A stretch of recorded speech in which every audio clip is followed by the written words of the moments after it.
Hello, everybody. Well, it is Friday, right? Yeah, it is. It is awesome. It is the weekend.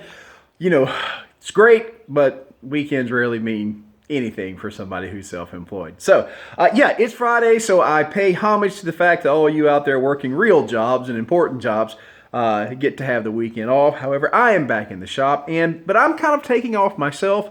I finished up the other day the last little bit of these projects, and wanting to do something for myself, something fun, something a little crazy. And I want to show you guys what we're working on. And I think, I think I'm going to be a little selfish this weekend. Think that this is just what I'm going to do and tinker and play with. So, you guys saw that we were working on a shield. And if you can see here, I've got some stuff kind of sketched out. And normally I use poster board, but it's in the house and it's too far to damn walk. So I use some regular craft paper. And I drew out this upper piece here. And you can see that the whole idea with this is that there's type of a skull type deal, and then there's some teeth. And it's not exactly true to life, but I wanted to give it a little bit of a little three-dimensional feel to it, and that's where it comes to working this piece of sheet metal. Now, that's a little high. It'd be cool. There's so many different ways you can go about this, right?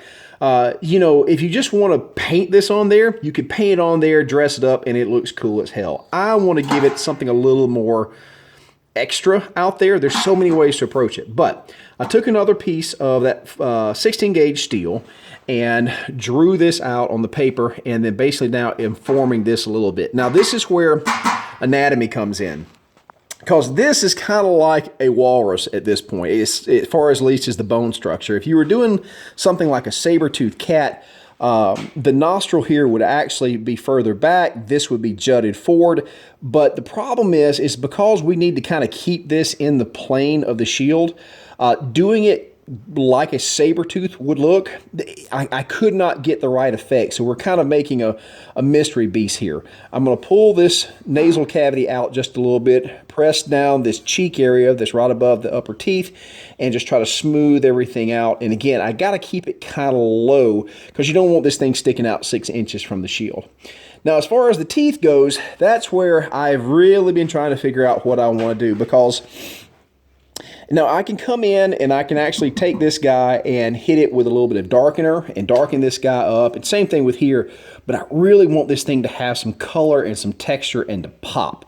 So I thought about, for my tusk, seeing if I can't find some copper sheet and actually make the tusk out of a dished copper sheet, and then doing really cool thing and actually heating the copper up and then quenching it in a particular solution so that it turns a very deep blood red. And that's going to throw some cool color on there. And see, that's where I'm torn, because usually, because of my metal background, I like polished stuff. Not necessarily a huge variety of color, but the contrast of a black iron on a copper or a polished brass or bronze looks really freaking cool. But I'm trying to get over into things having some more actual color. There's a fellow now, guys. If you've never heard of a guy named Virgil England, Mr. England's up in Alaska, and I believe he's still living. He did some incredibly cool stuff, kind of like Conan Hyboria type stuff. And if you haven't looked him up, his name is Virgil England. And he uses reds and leather and all these textures, and I love it. I mean, I really do. So that's kind of where I'm going with this. I want to play with a lot of stuff. Now, here's the issue. This is a lot of work to this point, right? And I don't know what I'm doing, and I could possibly screw this whole thing up because I don't know what I want to do.